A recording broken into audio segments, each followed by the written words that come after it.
Hi, this is Steve Luongo, and you're listening to the Brutally Delicious Podcast.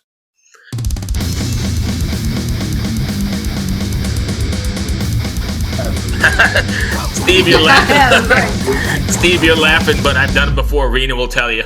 How are you? Good. How are you? How are you both? I'm doing well. Thank you. Nice to see you. Did you just ask him how his balls are? That's what I thought it sounded like. What? I love that this went off rails immediately, but Steve, it totally sounded like you said, "How are you? How are your balls?" Oh, that's what I said. Right. I'm sorry. That's very funny. I said, "How are you? How are you both?" Yeah. Balls. But I'll take balls. Balls works for me. If you want me to answer honestly, Steve, they're fine. Great. Now, is that them as in the two people on the call, or them as in? Yes. Can I answer yes? Perfect. You did, and that's fine. And to answer your question, I'm still waiting for mine to drop. But yeah. Well, it sounds like that might be close at hand. Steve, are you ready? Are you ready to hang up on us now? No, man. This is the most fun I've had all day. Are you kidding? You guys are great. Sorry, we like to keep things a little bit fun. That's I think that's tattooed on me somehow. Oh, good. There's way too much gloom. In fact, I do a stream myself, and we do it from the No Gloom Ballroom. So believe me, I'm with you. I love the humor. There's just not enough of it these days, so we have to do our bit. I 100% agree. So anyway, thank you for joining me. I'm Bruce. There's my partner, Rena. Rena, Bruce, how are your balls? There's going to be a theme through the whole thing. Huh? I'm just going to start every new sort of encounter that I have with people that I've never met with this, and just going to be like, but this is what it says. So, Nice. I'm all about starting a trend, so let's have at it, kids. Amazing. But how's your day been, Steve? It's been great. Some dog walking, some breakfast, dog playing. What kind of dog? An incredible dog. He's a Catahoula Leopard Dog. Oh, nice. And he's a rescue. What? We have a Catahoula, right? Like the dance, kind of. Leopard Dog. I've seen pictures of him before. He's the state dog. You know what? I'll show you. He's kind of big. He's the state dog of Louisiana. I don't know that you're going to be able to see his State picture, dog of Louisiana. Yes. I thought I was like, oh my God, you're adorable. Oh, he's cute. Oh, that's amazing. I am so dog deprived. You have no idea. Dogs rule our world. Yes. We live in Florida. Lori and I live in Florida because of a dog. We moved here because we had a wolfhound mix, Cody, who needed hydrotherapy because big dogs are not supposed to live that long. He was 14 and didn't show any signs of letting up, but he couldn't really maneuver. And we lived on the side of a mountain. So we said, you know what, let's buy Florida. Good for you. Loved it.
watch. No kids, so yay.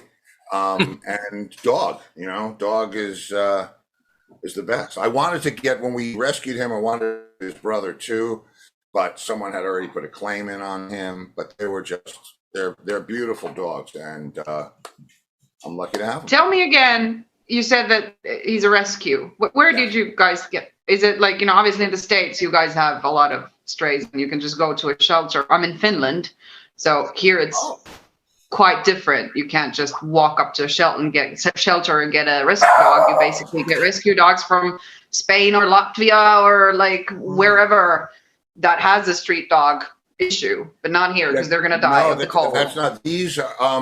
This particular group that we got him from is a Catahoula rescue group. So they, I guess, find litters that are unwanted. The last one that we got years and years ago was rescued as a puppy from a hurricane. So it's rescue groups here, and I guess you have to be ASPCA. I don't know if that's universal throughout every state, so it might be different like it is there. But here, there's a real population problem, and we really need to, do our bit. So we don't go for nothing wrong with boutique dogs. It's just, we got a great one and love them to death, and rescued them from something not quite as sweet. So they're right. Adopt, don't shop, right? Absolutely. Yeah. All of mine are rescues too. This is my 5th Great Dane, and they've all been rescues as well. So that's great. What do you go to a Great Dane rescue group? I live in Virginia, and there's a lady who's about 2 hours from me. She has about 100 acres, and she gets them from all over the country. Out of shelters, kill shelters, or this one was found in a dumpster at 6 months old. So she finds them everywhere, and then she kind of rehabs them, gets them their licenses and their rabies shots, and then finds homes for them. And I've been going there since as long as I can remember, 20 years now. I just get Great Danes from her. So that's fantastic, man. I mean, that's the good stuff. That's what we want to hear. Is, people doing their bit. There's a lot of animal consciousness down here where I am, and a lot of animals, so there's a lot of accommodation for you. Can't go to a drive up down here without them offering your dog a treat. It's pretty cool. Even paying a toll to go over the bridge. Yeah, absolutely. Anyway, so we didn't come here to talk about dogs. I'm glad we did, but I don't want to eat up your time. So yeah, believe me, I have time, and let's not compromise why we're here. So, correct. So let's talk about. I'm going to just interrupt there and say that it's not like this show ever. It could be about tattooing penises. It could be about dogs. Like, you never know. We have had those conversations, right? Music. You know what? People are people too. And the nice thing, I do I do a stream, and it's supposed to be an hour, but I do it with my friends that I haven't seen in 30 years, and so it's like, hey man, what do you, it's all biz, right? People in the biz, and about 8 o'clock, my wife starts waving the flag. Dinner soon, dinner. It's like, dinner's getting cold. She's got all the flags, I will tell you, Steve, we have gone down so many rabbit holes, and I have learned so many things I don't think I've ever wanted to hear on this show when we talk to people. So it's quite interesting. Well, good. No, listen, it's about getting to know your subject, and yes, it's really about the fun. I enjoy this whole medium. I'm very grateful that we can even do this, here in the 21st century. It's amazing how resilient we are, the entertainment community, and how inventive we are in the end. We'll find a way. Yes. And if you want to segue right into it, like Entwistle said, he would play at the opening of an envelope if there was somebody there. That's great. That's great. How did this Oxhumed come about? I know you worked with his son, right, Chris? Is that what I read? Yeah, well, to put it in the right perspective, John and I, we've been musical partners, business partners, or had been for 15 years. And over that time, we accumulated a pretty good catalog of demos or song ideas, and we trade them back and forth. I'd send him mine. And so I had a lot of that stuff. I have everything that you hear on this record and volume 2. What did that sound like, Rena? Volume two. Volume So two. when Chris Entwistle is the only one, direct descendant in the family. Is certainly the only one that represents the estate. Chris and I have been the best of friends since he was 16 years old. I've known him now, obviously, longer than I've known John. But I have pretty much the blessing of the estate to pursue whatever it is I want to pursue, as long as obviously I do it, to some pretty exacting specs Right. or qualifications. So when the opportunity, it had been 20 years, I've been being asked by fans, you guys do you have anything that you didn't release? Is there any new stuff? And I couldn't even, for the first several years, couldn't even think about that. And then life goes on. You do this project, you do that project, and then you find yourself here in this, pandemic world, which affected or affects the entertainment industry on every level. Affects us all. But Right. so I had made a connection with Deco Entertainment, who a lot of my friends are signed to that label, and it's a real label, like back in the 70s when they were real labels, and they have a great PR team, and they're distributed by Warner Brothers. And so I said, well, maybe now's the time. So I rang up Chris and I said, listen, I have a deal pending to do a Rarities album. Do you have any idea what we should call it? And without missing a beat, he went Oxhumed, right? I mean, the ox, exhumed. So I figured, well, that's a sign. Right. And so I went ahead and I named the project, and I named the record, and then we started in on it. And for me, the hardest part was deciding, I want volume 2 to be as good as volume 1 or better, and that's always the goal. So for me, it was I started off by finding 2 volumes worth of material at a minimum, and then figuring which of this would I save and which of it would I use. So there are 8 studio tracks on volume 1, 2 absolute demos, and 3 live tracks. And it seemed like a good blend, because I know nobody's heard the live tracks. I'm relatively sure no one's heard the 2 demos. The 8 songs that are on there are alternate versions or remixes or remasters. So I wanted, how did it come about? It came about because the fans wanted to hear more John, and I had it. So you got to share. How emotional was it revisiting those tunes from way back? Well, the studio, the worst part of it was when we were remastering the 2 demos of the songs that John and I wrote for possible inclusion on a Who record. And there's quite a few of them, actually, but these are the 2 that I thought John would have wanted people to hear.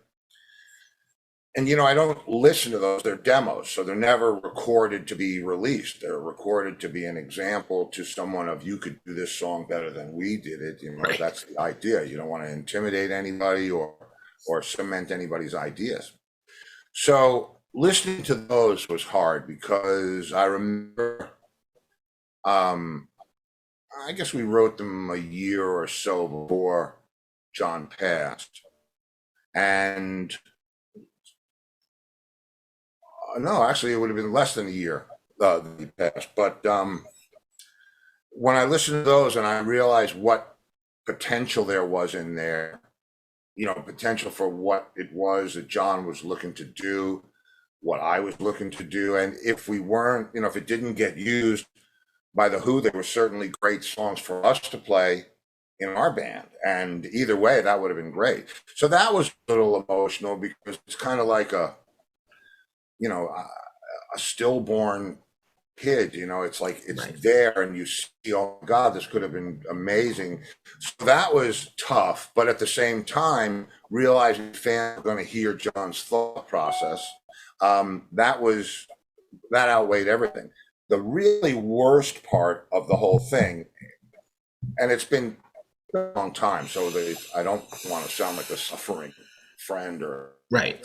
it's tough. But the worst part of it was having to go through all the live shows. We have piles and we recorded every show. So I've got hundreds of tapes and there are at least 10s and 20s and 80s. And so listening to those for performances was the first thing. That wasn't so bad. Listening, because you listen till you hear something that you wouldn't want to put on the record and then you go to the next one and so on and so forth. But you're listening to the same 30 songs or so, give or take, over, a period of time. And then when you find one, like in the case of Shaking All Over on this particular record, and you say, okay, this is great. It's got all the stuff I want to do in there. And there's some really tricky little things in that song, in that version, that we didn't do the other time. I'll tell you the quick story. Did you guys heard the record? Yeah, have you heard that track? Yes. Okay. In the beginning, there's a guitar solo. We never did a guitar solo in the front of that song, but we're in New York. It's a guitar player's kind of home turf. We said, let him go. And he opens up the song and he's doing this whole, his thing. And it's a great solo and his fans are, the fans are loving it. And John comes over to the side of my kid and does this. So, raises his eyebrows like, have you had enough? So I said, yeah, I've had enough. This is visually. And so I start rumbling on the floor, Tom, and he starts rumbling on the bass, which is what you hear that build up, right? It sounds like we've done that 1,000 times. We never did that before or since. We did it to get him to stop playing. That's great. That's great. You'd never know that, but it's great. So it was either that or you just would have unplugged him, just like. Well, that's true. I mean, John used to say, he was asked about the band. He would say, well, it's bass and drums and some other guys. But yeah, so that's so anyway, back to the hard part. The hard part was when I finally decided, okay, this is a track that's in contention. Then I bring it into my control room and I crank it, because you really, if it's not loud, you're not really hearing everything. And that's when I feel the muscles and the nerves and shoulders and my back start to, I know what's coming and I'm kind of physically setting up to play it. Right. That's when it gets tough, because you want to just drop in and be there and do that, and you can't. You'll never do that again. Right. So that's tough. That's a tough reality. But outside of that, it was fun actually to do it, because I knew that I was doing something that we both would have been proud of. I know that I'm doing something that the fans will embrace, and that's all that matters. Look, if we were to happen to get a song in a movie or some kind of some kind of other reward for doing it, that'd be great. But really, the main thing is that the people that still want to hear John, and the new people that maybe haven't heard complete John, right, this is them. Sure. Rena? No, that's a really touching story, and because that we sort of form these really deep memory and environmental connections. And I'm using the word environmental here because it could be a smell, it could be like a season, it could be a song. And I think the songs are like the deepest ones of these. I don't know if you guys can relate, but I have like some albums that are great albums, but I can't listen to them because they're so connected to like a shitty time in my life that they will just bring back that deep emotion. I can relate to that. Thankfully, not from any of my own material, but when there was I was in a pretty successful band that did half originals and half covers, but everybody wanted to hear the Led Zeppelin and the Jethro Tull, and so it was hard to break out of that. And now when I hear those songs, it's like, I don't want, no, please. Although when Ian Anderson sings it, it's a little bit easier to listen to, but I know exactly what you mean. Because it's association is what it is. It's Right. physical, mental or whatever other sensual association. I get that. That's the great thing about music. It's powerful, and it imprints itself on you. Indelibly, many. It can take you right back, man. And just like Rena said, I drop a needle on a record, and all of a sudden I'm back in high school, like listening to it for the first time. Yeah, it's crazy. Yeah, and I'll tell you, I played for many years with Leslie West, and when I was a kid, in the '60s, getting ready for school, I used to put on headphones and air guitar my way around my room, listening to "Never in My Life." Right. And when I actually decades later got to play with Leslie, and we opened with that song every night, it was like surreal. So yeah, I mean, it's an extreme version of it, but yeah, I listen to "Never in My Life" now, and I get that same thrill. Yeah. It's one of my favorite songs, and yeah, it's music. How hard was it to select obviously there's only a limited amount of songs that could fit on these volumes. How hard was it to select those, at least for the first two? Well,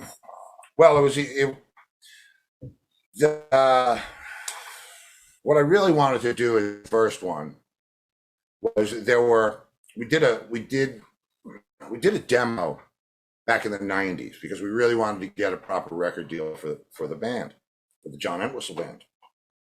And we recorded 4 songs: "Endless Vacation," "I Wouldn't Sleep with You," "Left for Dead," and I think there was one other. And you have the versions, or the versions that are on the record. I don't think "Endless Vacation" is on there, but "Left for Dead" is. And those are not the versions we were able to use, because instead of getting a traditional record deal, we got offered a television show. Okay, no problem. Like royalties, love mailbox money. But it was a kid's show. So there's no "I Wouldn't Sleep with You." We're not talking. Actually, that should be a given. Left for Dead there's a lot of, everybody dies in that song. If you listen to the words, right? The spy dies, the cowboy dies, the husband dies. And there can be no death. There can be no gloom. There's no weapons. And if you listen, especially in "Left for Dead," it's so obvious that we couldn't use any of that stuff. So the fun part was they liked the sound and they liked the song, but they couldn't get next to the lyrics. So we had to go and rewrite the lyrics for the television show. So meanwhile, we have all these other versions that no one's ever going to hear. So that part of it was easy, because the "Left for Dead," that song in particular speaks to so many parts of John, his sense of humor, because he used to love, the reason we even had the name "Left for Dead," that was the name of our first tour, because we were on the phone in the '90s, in the middle of the '90s, looking for what we were going to do next, and what did you want to do? And I said, we'll put a band together. And he said, yeah, good idea. And he said, I don't want to use the spider, because he was known for Boris the Spider. He said, but I did draw this buzzard, which maybe you've seen working somewhere on the album art. And I said, okay, that's great. We're Left for Dead. We both left for dead from our bands. Why not have a buzzard up in the tree waiting to strip our bones? Let's go. And it became a kind of morbid, half funny theme throughout all our work. So Left for Dead, the song, it's 3 versions of 3 people being left for dead, right? The spy, and then after the spy, I'm sure you noticed a little bit of the James Bond theme in there. Mm-hmm. And then the cowboy who sleeps with the sheriff's wife, can't have that on a Saturday morning. Right. And the band deals get him, he's left for dead. So then you hear the Magnificent Seven. And then in John's verse, which is the anniversary verse, the bitch, she poisoned me. That's not going to fly either, right? And so what do we do? What do we run out of that song? That's where we decided, well, let's just play My Wife, which is what we did. We did the run out to My Wife at the end of the romantic verse. Right. Or whatever. And that was another thing. We were having so much fun playing it. On the record, it just fades right out like a regular, English fade or American fade. But we were just playing crazy. It was such in the spirit of the band, jamming and just having fun. I let it run to the end. And you can't really do that in any other medium but this. And Right. so why not let people hear the guy play? That's why they came to the circus. But hey, what I wanted to ask was you mentioned your stream now a couple of times. Tell us a little bit more about that. Oh, well, this is where I do it here from space. And basically what it is what you remember when the pandemic whole thing started, everybody canceled everything. There was just playing anywhere. Everything was locked down. And all of my friends started doing live streams, playing, taking requests or, Right. they were doing this with lots of people watching. And they'd take requests and do different things and play songs. And sometimes it was more than. So a friend said, you should really do a show. It would be a lot of fun. Because you can tell I'm very shy and interfere with people very well. So I thought, okay, but if I'm going to do it, I'm always about the road less traveled, try do something new. I think that's one of the reasons John and I got along so well, is because we weren't interested in doing something again. We wanted to do something new for the first time. So I said, well, what show can I possibly do night after night that will be engaging for people? And I decided, I had a friend that, you all have those friends that come on the road with you for a week or two and they get to see the whole thing.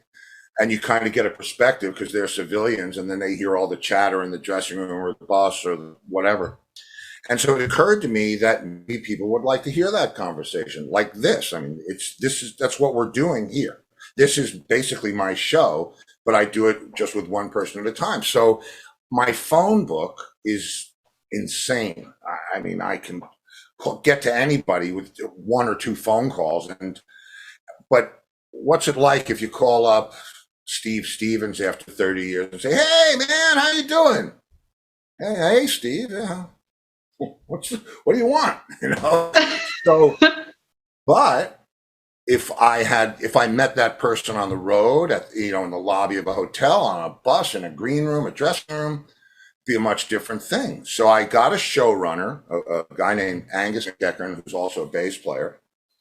And I gave him the email contact details for everybody in my phone book. And he called, sent him a message, said, Steve's doing this. And it's just guys coming on the show. And I do not talk to them until they log, just like this.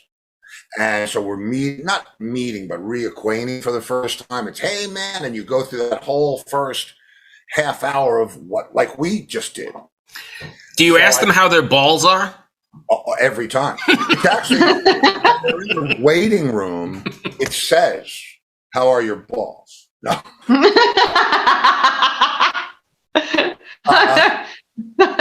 How do you balls deal with the lack of gravity in space? I feel like a theme coming on here, Oh, totally. I know there's a T-shirt. Yes, but I'm gonna pursue royalties. Right, I'm gonna pursue royalties if it's used on your show, though, right? Absolutely. For sure. And I think we should start a spin-off show, How's Your Balls? And it's just... Yeah, that's good. Some people would watch at least once. I know a bunch of people who would watch reruns. We're good. Anyway, sorry, I didn't mean to interrupt you. I don't even remember where I was. What are we talking about? You were talking about that stream of yours, and that's like really interesting. Oh, so nice. Where are you? Is it like, so you're doing it like we are, so it's available everywhere, basically? Yeah, you can find it. Yeah, if you go to Facebook, it's Facebook.com/Drum Crusher. If you let's see, on Twitter, it's @Drum Crusher. On we don't do it on Instagram. On Twitch, it's just Steve Luongo. On Facebook, you can find it Steve Luongo. YouTube, you can find it Steve Luongo. It's pretty easy to find, and I've been doing it for almost 3 years. Nice. And I've talked to so many of my friends and met so many new people. It's been the most refreshing part of this third act of my career because I've reconnected with people. I did a thing. In fact, there's a new friend that I had on the show named Big Swede. He's a huge DJ remix guy. And I was doing a thing in the beginning of the show called Pass the Peas, which is not the Maceo Parker record, but it's just a thing. I have a studio in my house. Thank you. And so I'll go in and lay a drum track down and send it to a bass player. And he can play whatever he wants to it, and he can send it to a guitar player. But it's kind of like playing telephone, only with a drum track and then a bass and drum track. And it's the closest. We love to jam. I love to just play freeform music and just see where it goes. This is as close as I could get to it.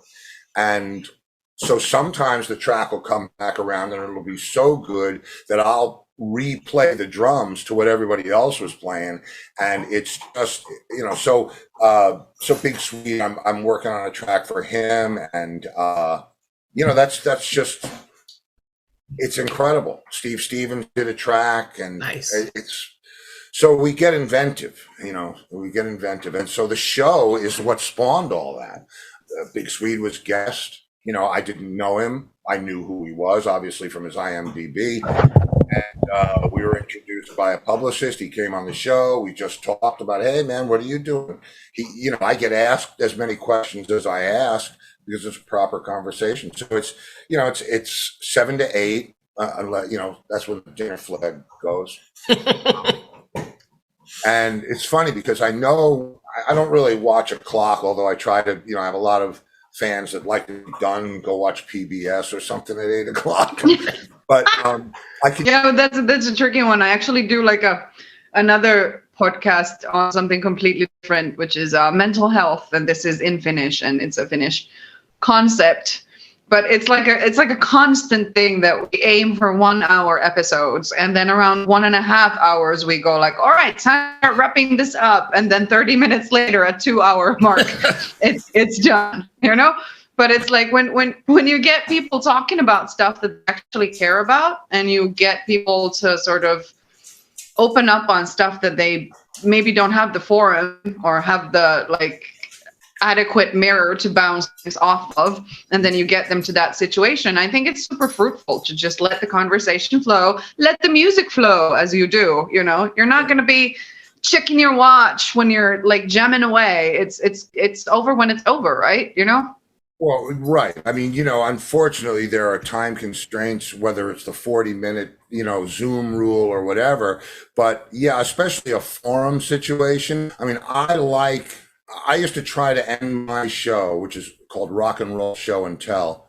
I had a friend that I came up in primary school with who said I always brought drumsticks or something to show and tell. And I figured, there you go, we'll call it Rock and Roll Show and Tell. But I always try to I try to make it interesting, and the fact that you have a forum, especially mental health, the weirdest part of it is it goes hand in hand with what I do, because there is it's such a painful world right now, and people need that connection. And Yes. I'm very lucky because a lot of my friends have been in isolation, and that's the worst thing in the world for a peacock. You have to be out there doing what you do, and it's like your mission. If you're a lifer, like many of us are, you can't. It's not like, okay, well, I'll start, writing a movie or something. It's it's just you have to do what you do. But I understand totally about trying to shut it down. When I first did my show, have you seen the Actor Studio, with James? Yeah. Okay.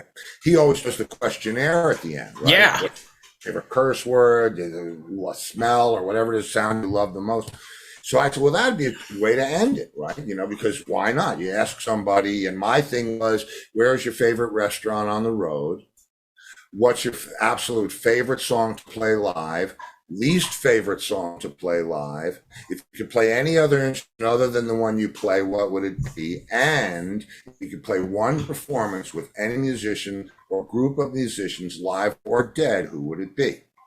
Well, you ask somebody that question, you're on for another half hour. I don't think- Right. I'm not gonna Right. start asking the questions at the beginning of the show. But we try to reel it in. I want to go back to something you said earlier, but that's how I met Rena. She was a guest on the show, 3 years ago, Rena?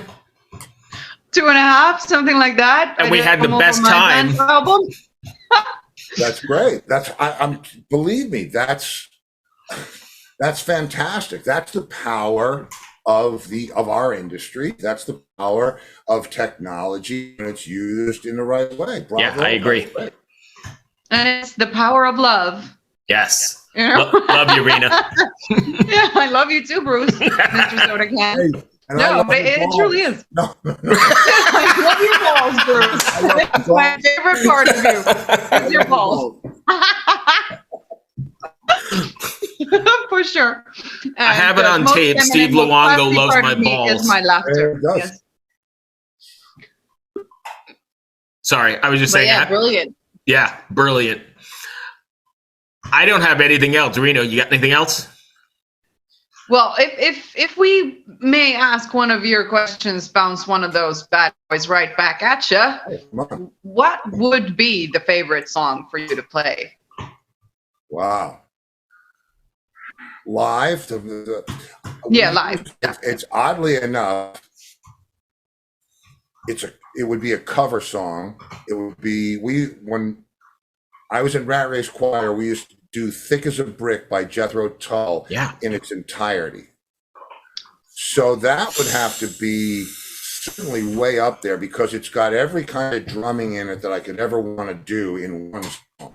So it satisfies so much of my needs because Barrymore Barlow, who was the drummer on that particular record, is such a brilliant player and weaves jazz and rock and roll. So it would either be that.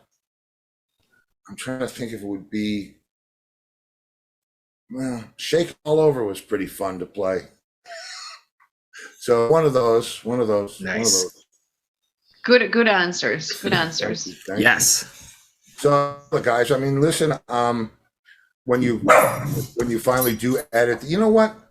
Hang on a second. You deserve this. You deserve this. I'm gonna. We're gonna get something special. I know it. Oh yeah, it's coming. It's coming right now.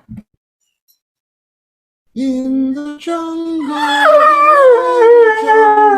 the lions sleep tonight.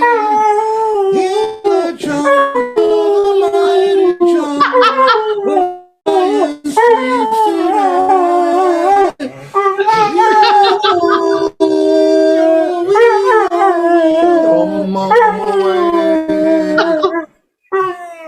That was brilliant. I'd applaud if I wasn't holding a cell phone. You're a very good boy. God. Very good boy. Yeah, I think we had to have a performance, right? That was brilliant. That was actually that made my year. That makes my year. That's great. Yeah, listen, life is a joy, kids. We're lucky that we get to live it the way we do. We're lucky that we get to do what we do and interface with each other. And for me, it was a pleasure hanging with you guys. If there's anything else that you want or need, just, reach out to me and we'll get it done. Thank you, Steve. You clearly are absolutely class A, grade A person, human, Thanks. humanoid, whatever we want to call each other in space. I'll take it anyway. Bruce, you're muted. You can't hear all the wonderful things that you're saying. I do. I just said I appreciate it. My sentiments are exactly the same, man. It was a great chat. I appreciate you taking the time, man. That was a great chat. I don't even want to call it an interview. It was just a chat, and it was a blast. That's what it should be, man. And it was a blast for me as well. And I'm happy to follow up with you anytime. Absolutely, we'll have you back. I'll hit you up again because I'd love to chat some more. Hey man, like I said, anytime, and we'll have to get you on my show because it's the same thing. I'm just there. Exactly. And depending on what account you use, I'm usually also in space, not in San Francisco. I have, because I do this show, I have different. I can do. Let's see. I can do this. No, I can't do that. I have different backgrounds, like the album cover, Nice. from Oxhumed. Oh yeah. It's Okay. Who fans will know this artifact right here? Does that ring a bell to anybody? Not me, but did you ever see the film The Kids Are All Right? Oh yeah, years ago, like in a midnight movie when I was in high school. Yeah. Okay. Do you recall John Entwistle smashing his gold records and taking them out to the archery lawn? Yes. Well, that's why that gold record has bullet holes in it. Nice. You remember, he couldn't hit it with a shotgun, so he pulled out a Thompson submachine gun and blasted it with that. Nice. Hence the gold record. And I hid all kinds of stuff in here. I just had such fun doing it. That hiding things like that. There's all kinds of craziness in here. Some of his favorite things that people knew, Winston 100s and so on, but a lot of other things that maybe they don't. So, like I said, I did this one for the fans, and I hope everybody enjoys it. I have absolutely had a pleasure chatting with you, my friend. Thank you so much. And we'll do this again, and you have a lovely day, I think. Yes, day. Day. A lovely time. Absolutely. Be well, my friend. Take care. See you later. Take care. Bye. Bye.